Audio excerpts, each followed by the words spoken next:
Does Britain need to get closer to the European Union? Stop Brexit! To elite Remainers in the UK, the EU represents all that is good and holy. Apparently, it's a motor of economic dynamism, a haven of political stability, and a shining beacon of liberal democratic values. Leaving it, they say, as the public voted to do in 2016, has put Britain on the path to economic and social ruin.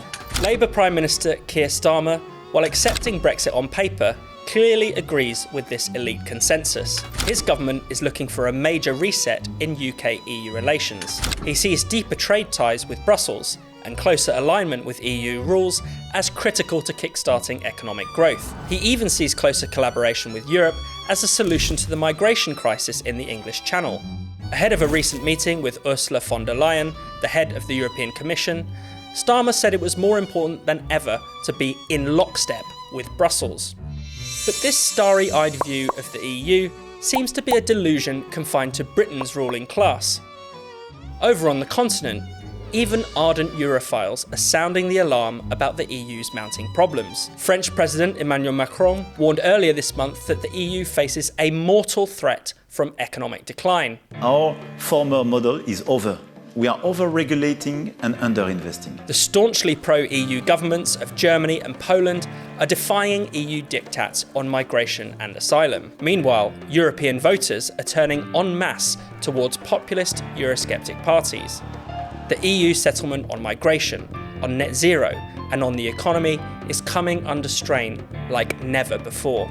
The most significant intervention has come from Mario Draghi, one of Europe's most senior technocrats. Draghi, a former head of the European Central Bank and former Prime Minister of Italy, was tasked by the European Commission with producing a plan to revive European competitiveness. As he compiled his 400-page report, he admitted to having nightmares about the EU's economic prospects. As the final Draghi report makes clear, the EU has been in deep economic trouble for some time now. At the turn of the century, the EU and the US were on a relatively equal footing, but on a per capita basis, real disposable income in the EU has grown at only half the rate of the US since the year 2000. The US now massively outperforms the EU in advanced technology. Only 4 in the world's top 50 tech firms are European. Almost 1 million manufacturing jobs were lost in the EU in the last 4 years alone. The EU can no longer afford to be complacent in the face of this calamity, Draghi warns. In fact, I'd argue that Draghi's bleak assessment actually underestimates Europe's woes.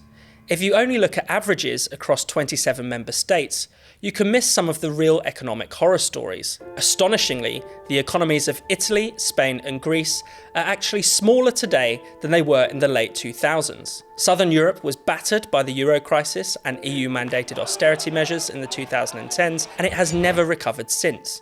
Even those EU economies that are traditionally the most dynamic are starting to stagnate. Or worse. Germany, usually seen as Europe's economic powerhouse, is rapidly deindustrialising. VW, the crown jewel of the German car industry, recently threatened job cuts and production line closures for the first time in its 87-year history. Meanwhile, major firms like chemical giant BASF and tech conglomerate Siemens are also cutting jobs or offshoring their factories.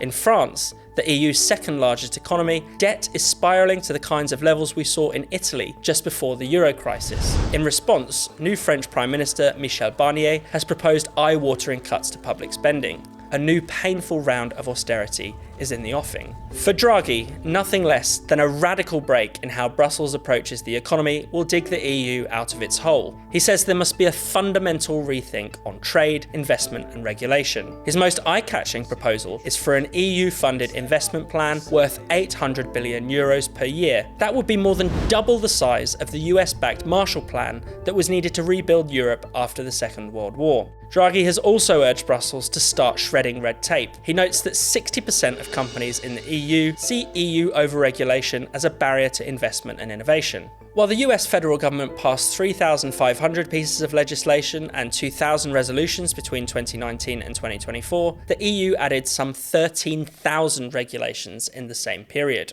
When he launched his report last month, Draghi was asked by a journalist whether this is a do or die moment for the European Union. It's do this or it's a slow agony. Now, if radical change and slow agony are the only choices on offer, then slow agony is what Europe can expect. The proposed €800 billion investment fund has already been shot down by Germany and other frugal EU members, and the bureaucrats who actually run the show in Brussels are unlikely to heed Draghi's warnings against over-regulation. What's more, the green agenda, one of the chief culprits of Europe's relative decline, seems to have escaped Draghi's notice. The EU-wide drive to net zero is pushing up energy prices and sending factories abroad, but European elites remain committed to this immiserating policy. Even as the death rattle of the EU economy grows louder, few in Britain seem to have paid any notice. The Labour government, Whitehall, and much of the mainstream media keep telling us that closer ties with the EU would be a major boon to British businesses. Yet all the signs from the continent show why binding ourselves to EU rules, regulations and policies would strangle the UK economy. Even more perplexing is Keir Starmer's belief that the EU holds the answers to the UK's migration crisis. He wants the UK to do a deal with Europe to take back migrants who cross the English Channel illegally. He seems to think that Brussels is Britain's best hope of stopping the small boats. This is a fantasy, to put it mildly. In fact, Starmer's probably the only politician in Europe to take a positive view of the EU's migration policies. Seasoned EU officials will readily admit that the asylum system is broken. Most member states have long given up hope on an EU-wide solution to the migrant crisis. An EU-wide migration pact was finally approved by the European Council in May this year, following years of negotiations. It compels member states to more evenly share the burden of housing refugees from outside the EU. While it's not due to come into force until June 2026, some member states are already getting cold feet. In September, Hungary and the Netherlands both asked to be excluded from the pact. This probably shouldn't surprise us, given that Hungarian Prime Minister Viktor Orban has long railed against non-EU migration, and the largest party in the Dutch government is led by the hard-right Geert Wilders. But it's not just right populist governments that are pulling up the borders. Polish Prime Minister Donald Tusk was once the head of the European Council. He is a Europhile to his core, yet last week he took the extraordinary step of suspending the right to claim asylum in Poland. Tusk warns that any would-be refugees coming over the Belarusian border will be turned back and deported. This is a major repudiation of EU law.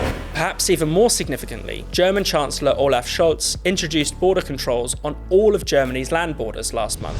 This was in response to an Islamist terror attack in Solingen, West Germany, and to mounting pressure from voters and populist parties. The move has effectively nullified the Schengen Agreement, which is supposed to guarantee passportless travel between EU members. Freedom of movement, a core and supposedly non-negotiable principle of the European Union, is now being undermined by the Europhile leader of the EU's most powerful member state. The news coming out of the EU lately has been relentlessly bleak. We see Europe's economy stagnating. We see it struggling to cope with mass migration. The EU is clearly not the economically dynamic, politically stable bloc its elite Remainer supporters like to make it out to be. In truth, it is a crumbling empire whose founding principles are being relentlessly questioned, even by its most ardent fans. Brussels is the source of many of Europe's problems, not their solution.